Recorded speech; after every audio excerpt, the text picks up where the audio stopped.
Nakakapanibago nga ngayong araw kasi sobrang tahimik nga ng store dahil dalawa lang nga kami dito. Si Geraldine at saka si Jinea, nag-day off nga sila. Sinabihan ko nga si Geraldine na papuntahin na nga muna dito si Gerald para siya na nga muna yung makakatulong ko. Kaya lang umattend ng debut at napuyat nga kaya hindi nga siya makakatulong nga sa akin. Si Jinea nga at si Geraldine, papunta nga sila ng sukat kasi birthday nga ni Merinel yung kapatid ko. Syempre may inuman kaya hindi pwedeng mawala silang dalawa doon. Kaya ang nangyari, ako nga lang mag-isa dito sa store. Then dito naman sa Coffee Bee, mag-isa lang nga yung barista nga dito and day off nga rin yung kasama nga niya. Kaya yun, talagang nakakanibago dahil nga dalawa lang nga kami. Nakakatawa nga kasi nga pag may pumapasok na mga customer at bumibili at pinagpe-prepare nga namin sila ng mga in-order nga nila. So yun, wala na kaming kibuan, kanya-kanya na kaming focus sa mga ginagawa nga namin. Ang nakakatawa pa nga no, yung pasok nga ng customer dito sa shop, paisa-isa lang talaga kaya hindi kami talaga nahihirapan. Buti na lang din kamo walang mga order ng mga inihaw kasi kung magkataon talagang tatanggihan ko dahil wala ngang gagawa. Puro nachos at fries nga lang nga yung karaniwang mga order nga sa akin kaya napakabilis ko lang talagang gawin. Kami ni Kylie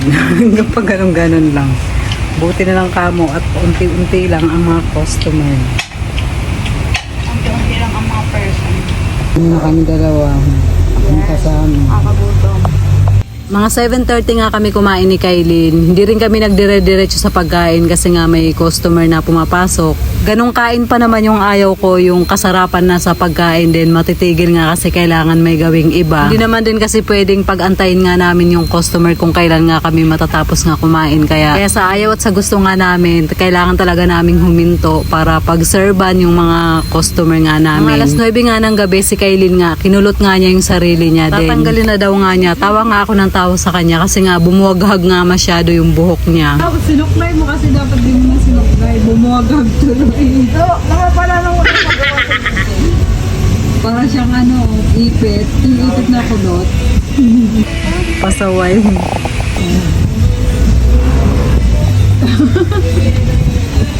Parang may paano. So yan na guys, hanggang dito na lang po yung ating video for today. Maraming salamat po sa inyong panonood. Mag-iingat po kayo palagi. God bless and babush. Ikaw naman sa'yo, Sabado?